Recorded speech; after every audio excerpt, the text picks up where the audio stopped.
ಈ ಸರಿಯ ಲೋಕಸಭಾ ಚುನಾವಣೆ ಒಂದು ಜಿದ್ದಾಜಿದ್ದಿ ಚುನಾವಣೆ ಆಗಿ ಮಾರ್ಪಟ್ಟಿದೆ. ಎರಡು ಮುಖ್ಯಮಂತ್ರಿಗಳ ಮಕ್ಕಳು. ಆದರೆ ಈ ಸರಿ ಪ್ರಥಮ ಬಾರಿಗೆ ಒಂದು ಮಹಿಳೆಗೆ ನಮ್ಮ ಕಾಂಗ್ರೆಸ್ ಪಕ್ಷ ಟಿಕೆಟ್ ಕೊಟ್ಟಿದೆ. ಖುಷಿಯಾಗಿದೆ.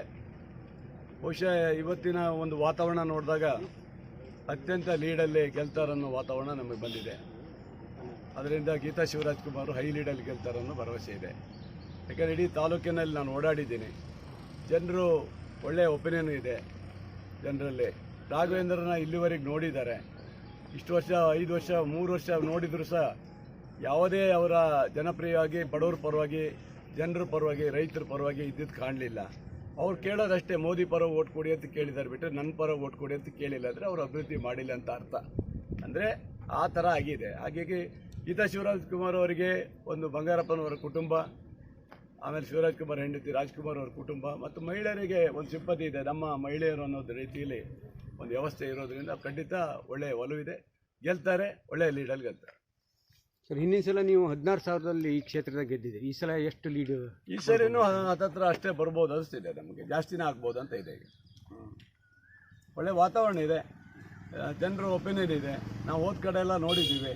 ಯಾರೂ ಇಲ್ಲ ಅನ್ನೋ ಪದ ಯಾರೂ ಹೇಳಿಲ್ಲ ಇಲ್ಲಿವರೆಗೆ.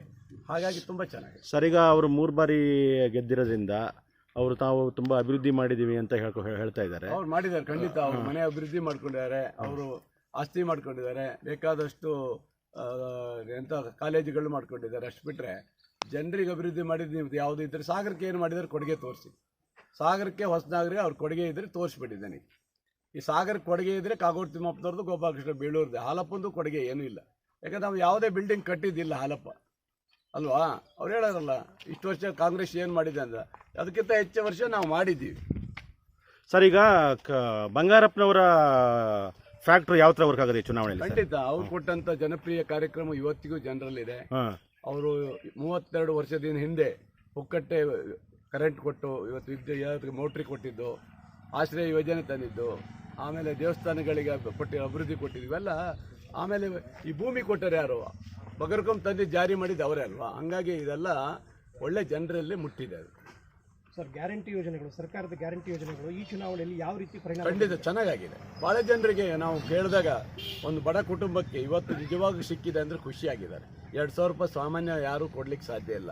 ಆ 2,000 ರೂಪಾಯಿ ಫ್ರೀ ಕರೆಂಟು, ಅಕ್ಕಿ, ಆಮೇಲೆ ಫ್ರೀ ಬಸ್ಸು, ಇವೆಲ್ಲ ಏನಾಗಿದೆ ಜನರಿಗೆ ಖುಷಿಯಾಗಿದೆ.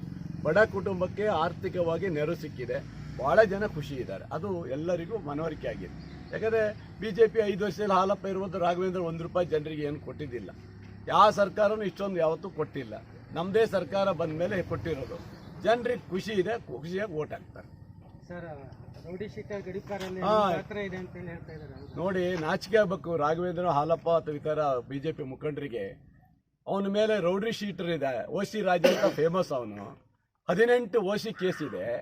ಅದರಲ್ಲಿ ಅವನ ಮೇಲೆ OC ಕೇಸ್ ಇರೋದನ್ನ ಅವನು ಪರವಾಗಿ ನಿಂತ್ಕೊಂಡು ಒಂದು SP ಆಫೀಸಲ್ಲಿ ಒಬ್ಬ MP ಆದ ಹೋಗಿ ಸ್ಟ್ರೈಕ್ ಮಾಡ್ತಾನೆ ಅಂದರೆ ಅವನಿಗೆ ಮಾನ ಮರ್ಯಾದಿಲ್ಲ ಅನ್ನಿಸ್ತದೆ ಕಾಣ್ತದೆ. ಇಷ್ಟು ಕೀಳು ಮಟ್ಟಕ್ಕೆ ಇಳಿದ ಅಂದರೆ ನಿಮ್ಮ ಏನು ಹಂಗಾರೆ BJPಯವರು OC ದಂಧೆ ಮಾಡೋರಿಗೆ, ಸರಾಯಿ ಹೆಂಡ ಮಾರೋರಿಗೆ ನೀವು ಆಶ್ರಯ ಆಗ್ತೀರಾ? ಅರೆ, ಕಾನೂನು ಪ್ರಕಾರ 18 ಕೇಸ್ ಇದೆ, ತೆಗೆದು ನೋಡಿ. OC ಕೇಸ್ 18 ಇದೆ. ಅವನ ಮೇಲೆ ರೌಡಿ ಸೀಟ್ ಇದೆ. ಅವನೊಬ್ಬನೇ ಅಲ್ಲ, ನಮ್ಮ ಪಕ್ಷದಲ್ಲೂ ಒಬ್ಬ ಇದ್ದಾನೆ, ಅವನು ಕಳಿಸಿದ್ದಾರೆ. ಹಾಗಾಗಿ ಇದರಲ್ಲಿ ಏನು ಪಕ್ಷ ನೋಡೋಂತಿಲ್ಲ. ಅಂದರೆ MP ಇಷ್ಟು ಕೀಳ್ಮಟ್ಟ ಯಾರೇ ವ್ಯಕ್ತಿನ ನಾವೇನು ಕಳಿಸ್ಬೇಕಂತ ಏನಿಲ್ಲ. ಸರ್ಕಾರದಲ್ಲಿ ಏನಿದೆ, ಪೊಲೀಸ್ ಇಲಾಖೆಯಲ್ಲಿ ಏನಿದೆ ಅದು ಮಾಡಿ ಕಳಿಸ್ತಾರೆ. ನನಗೇನಾಗಬೇಕು ಅದರಿಂದ? ಹಿಂದೆ ಕಳಿಸಿಲ್ಲ ಇವರು, ಇದೇ ಹಾಲಪ್ಪ ಕಳಿಸಿಲ್ಲ. ಹಿಂದೆ ಎಷ್ಟು ಜನ ಕಳಿಸಿದ್ದಾರೆ ನೋಡಿ, ತೆಗೆದು ನೋಡಿ. ಹಿಂದೆ ಗಡಿಪಾರು ಎಷ್ಟು ಜನ ಮಾಡಿದ್ದಾರೆ ನೋಡಿ. ಇವನು ಮಾಡಿದ್ದಾನೆ. ಇವ್ರು ಮಾಡಿದಂತಲ್ಲ, ಸರ್ಕಾರದಲ್ಲಿ ಅದು ಇದಿರುತ್ತೆ, ಆದೇಶ ಇರುತ್ತೆ. AC ಅವರು DSP ಅವರು ಕೂತು ಚರ್ಚೆ ಮಾಡಿ ಅವ್ರು ಕಳಿಸ್ಕೊಟ್ಟಿರ್ತಾರೆ. ಅಂದರೆ ಒಬ್ಬ OC ದಂಧೆ ಮಾಡೋವನ ಮೇಲೆ ಸಪೋರ್ಟ್ ಮಾಡಿ ಸ್ಟ್ರೈಕ್ ಮಾಡ್ತಾರೆ ಅಂದರೆ ಇವ್ರ ಸ್ಥಿತಿ ಎಲ್ಲಿ ಬಂದಿದೆ ಲೆಕ್ಕ ಹಾಕ್ಬೇಕು. ಇಷ್ಟು ಕೆಟ್ಟ ಮಟ್ಟಕ್ಕೆ ಹೋಗ್ಬಿಟ್ರೆ ಇವ್ರು BJPಯವರು ಹೇಳ್ತಿರಲ್ಲ. ಅಂದರೆ ಬಡ ಕುಟುಂಬ ಸಾಯಿಸೋರು, ನೀವು ಬಡ ಕುಟುಂಬ ಒಳ್ಳೆಯವ್ರು ಮಾಡೋರ ಅಂತ ಆಯಿತು. ಹಾಲಪ್ಪ ಬಾರ್ ಮಾಡಿ ಎಲ್ಲ ಬಡ ಕುಟುಂಬ ತೆಗೆದ, ಅವ್ರ ಮನೆ ಹಾಳು ಮಾಡ್ದ. ಅವನು ಅಂತಸ್ತು ಮೇಲೆ ಅಂತಸ್ತು ಮನೆ ಕಟ್ಕೊಂಡ. ಈಗ ರಾಘವೇಂದ್ರ OC ದಂಧೆಯವರ ರಕ್ಷಣೆ ಮಾಡೋಕ್ಕೆ ಹೋಗಿ ಮತ್ತೆ ಅವನು ಬಡವ್ರನ್ನ ಹಾಳು ಮಾಡೋಕ್ಕೆ ಹೊರಟಿದ್ದಾರೆ. ಇಂಥ ನೀಚ ಇದನ್ನು ಬಿಡಬೇಕು ಅನ್ನೋದು ನಾನು ಹೇಳ್ತಾ ಇದ್ದೀನಿ.